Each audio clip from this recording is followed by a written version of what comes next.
Now at school we used to have nicknames for some of the teachers. There was one teacher, Mr. Hall. He was a tall, skinny fella. He was always known as Lanky Hall. Well, not so that he could hear you, any road. And then there was another teacher, Mr. Dunbar, and we used to call him Scrubby. I can't remember why. And then there was another teacher, Larner, Mr. Larner. He was a decent chap, I quite liked him, but I don't think we had a nickname for him. But I'll tell you something, if you'd done something wrong and he had you up in front of the class and gave you the cane, well, if you started to cry a bit and then really started sobbing, later on he'd pop round the back of the class, pat you on the shoulder, and drop a little silver threepenny bit down the back of your shirt. Oh, blimey, that weren't bad, were it? Well, of course, after that, all the kids would try it on at one time or another, but he soon got wise to 'em. Either that or he run out of threepenny bits. Now, a lot of the kids had nicknames as well. There was one boy, old Bill Gardner. His mum and dad, they bought him a fiddle for Christmas. He learnt to play it, but all he could play was Irish jigs. So that was him from then on, Jiggy Gardner. And then there was another old boy, old Bill Batterson.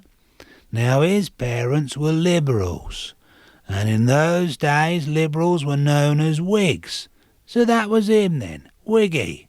So you got Jiggy and you got Wiggy. And then there was Harold Lamb. Well, he was naturally known as Tup. So you got Jiggy, Wiggy and Tup. And then there was the boy with red hair. He was naturally known as Ginger Parsons. I'll tell you about him later. And then there was another old boy. His name was Crisp. Now that weren't his nickname, that was his proper name. His nickname was Sunk. Well, I don't know. I don't know whether his parents tried to drain him when he was born or what, but that was his name. And he was a funny old boy, oh blimey. I remember one day we were down by the river having a bit of a muck around, and there was this old oak tree down there. And at the bottom of the tree it had all been hollowed out, and these wasps had made a nest there.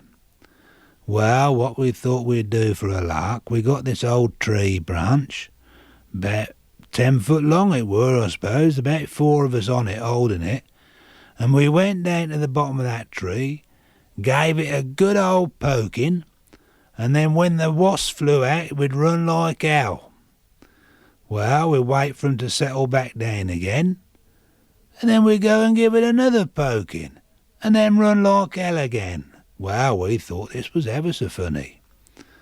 Well, old Sunk comes along, and he said, "What are you doing, boys?" And we told him about the wasps. He said, "Oh, you don't want to worry about them. They won't hurt you." And you know what? He bent down, put his hand in the bottom of that tree, and pulled out a great big handful of wasps. There they were, buzzing away merrily, and you know, not one of 'em stung him. Well, he came after us, saying, "Here, lads, have some wasps." Well, we run like hell. We knew we'd be stung, but he wasn't.